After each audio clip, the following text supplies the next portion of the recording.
Now we're happy to welcome the employees of Gateway Health. Please come up. Sorry, let me be correct in saying Gateway Rehab. They have helped countless souls. And Laura and Caroline are going to share with you a special moment right now. This is something that's very, very personal and special to us. Neil Capretto has touched so many lives here, not just with Gateway, but obviously in the Pittsburgh area in general. His work that you're going to hear more about here in just a moment is truly amazing. His dedication, his commitment to each and every family that this disease has affected. He is our true hero.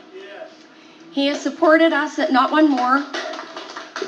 He has supported us with other organizations such as Sage's Army, any of the grassroots of startup. It's not an easy thing to do, but he encouraged us the whole way. Neil wanted to serve on our board. There was a little bit of a conflict, but he is like an advisory person to us. But believe me, I called on him for the first couple of years doing this constantly, even sometimes for personal situations. And there was never a time that he didn't call me back. There was never a time he didn't email or call and check on me. And we felt that this is the moment of time that we give thanks to him. Not One More has put together an Ambassador Award program. We are going to use this program every year. So for those people that are committed to our cause, that are doing the work that needs done in our community, we are going to pick somebody and we're going to make sure they're recognized, because that's what we need. We need to start recognizing the people who have done the wonderful things. I just had one thing to say. I told my kids, I have 3 kids in recovery, and I asked, they all went to Gateway. And one of them, my son Charles Shaw, last year he was here, and he's been in recovery for 2 years, thank the Lord. And this is what he had to say about Dr. Capretto. His influence stretched beyond the walls of his office and into the hearts of his patients. He is on the front lines saving lives. He speaks with candor and has an understanding well beyond most non-addicts. His mind makes him a good doctor. His heart makes him a humanitarian.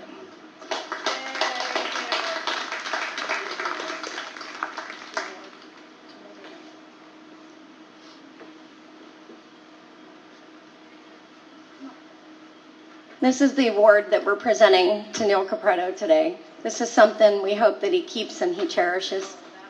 And we are going to hand it to his caring and loving staff at Gateway so they can see that it gets taken to him. Thank you very much.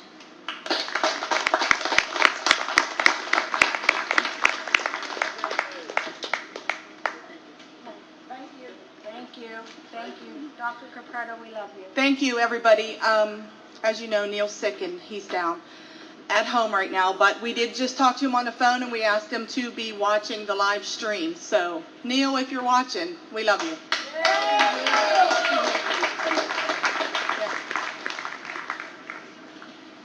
Now I'd like to introduce a very close friend of Neil's and a supporter of everything we're here for. Mr. Tim Grealish right now, ladies and gentlemen. Hi folks, my name's Tim. I'm an addict, and I don't know why I can't get an award. I don't know what Neil's done to get an award. And this loyal staff will undoubtedly try and sell this thing before.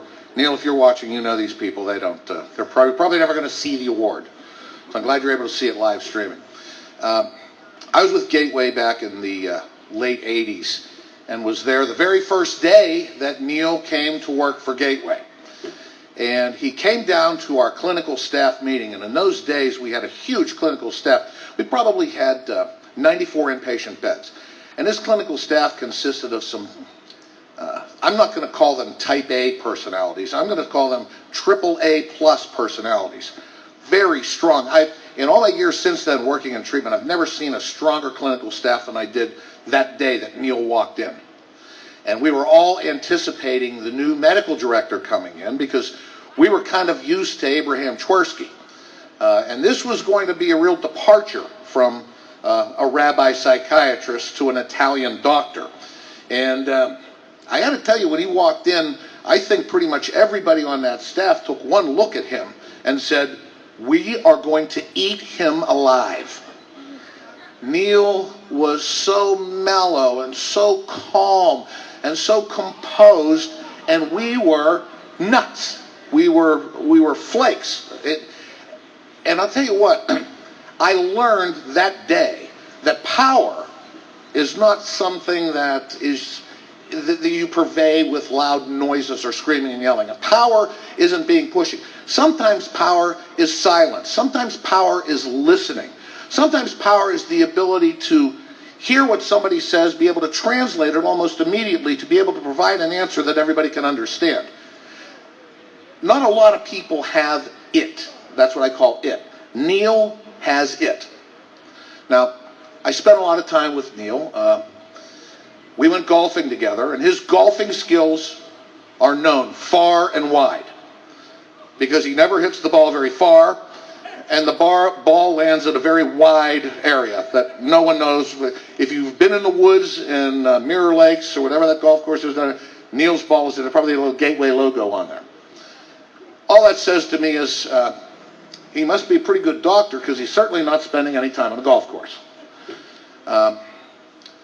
Neil and I spent a lot of time going to Al-Anon. He asked me to take him to a few meetings, and it was enlightening for me. When you work in the drug and alcohol treatment business, you work around drug addicts and alcoholics, and naturally you get to the point where you need a little bit of help, maybe from another 12-step self-help fellowship, and Al-Anon was where we went. The difference between Neil and I going to a meeting like that is Neil was able to suck up the knowledge and get what he needed to get.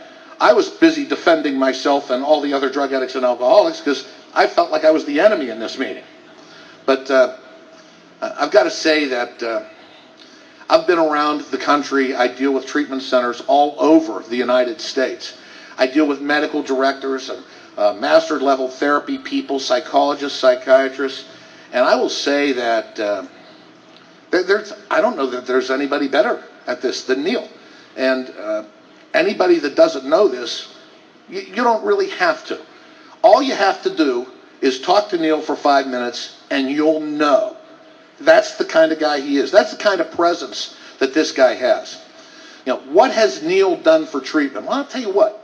Neil has opened the minds of some pretty closed-minded people, particularly when it comes to this, what I've heard referred to tonight as heroin epidemic. This is not an epidemic. This is pandemic. Pandemic means it's all over the world. It's just very closely concentrated in West Pennsylvania to the point that, I know Kate was up here talking about some facts and figures. Let me give you my own personal statistic. Since January 1st of this year, I have been to 11 funerals where the people died as a direct result of heroin overdoses. Out of those 11 deaths, 7 were kids. And when I say kids, I mean under 25 years old. If there's a bigger waste than that, somebody tell me what that is. Anybody, tell me, help me. Tell me what's more a waste than a 25-year-old kid going down. Addiction is a disease. This is not a concept. This is a medical fact. It is genetically predisposed. And Karen Florence and I were just talking about this, and Karen was there when Neil was first there too, and we thought, he's never going to get this. He's never going to understand this. You know, people say, why do heroin addicts want to die? Heroin addicts don't want to die. But when you understand this drive that this drug puts you, the things that it puts you through, it's very difficult to not think, I would go, later, let me put it to you like this. Well, I told Karen, for me, it was like running to the edge of a cliff as fast as I possibly can.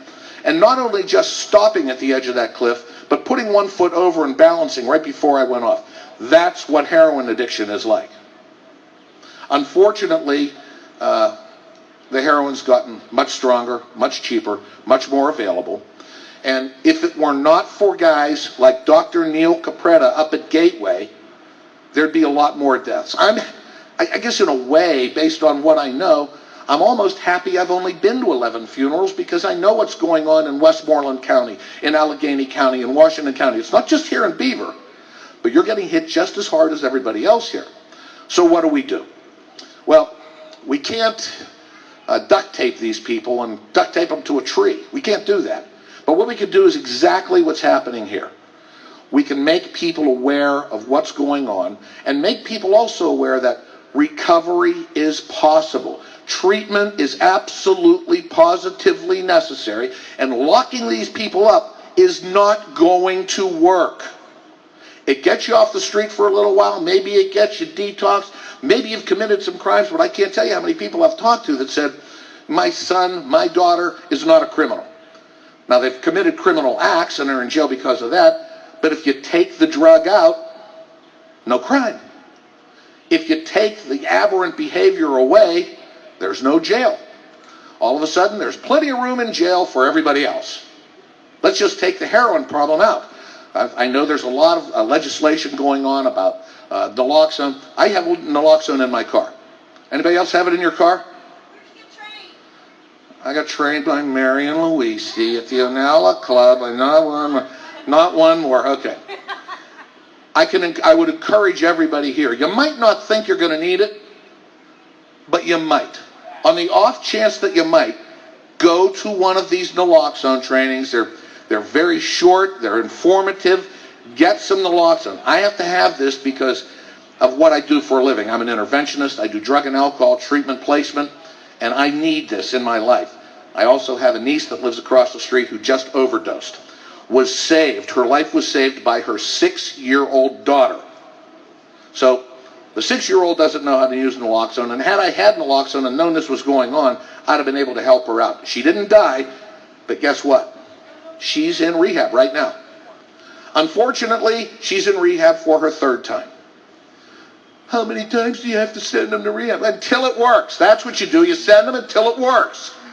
So I want to thank you all for being here tonight. I want to thank this organization for presenting an award to a guy who will, like I said, probably never see the award. His staff will sell it. But a guy that absolutely positively deserves this.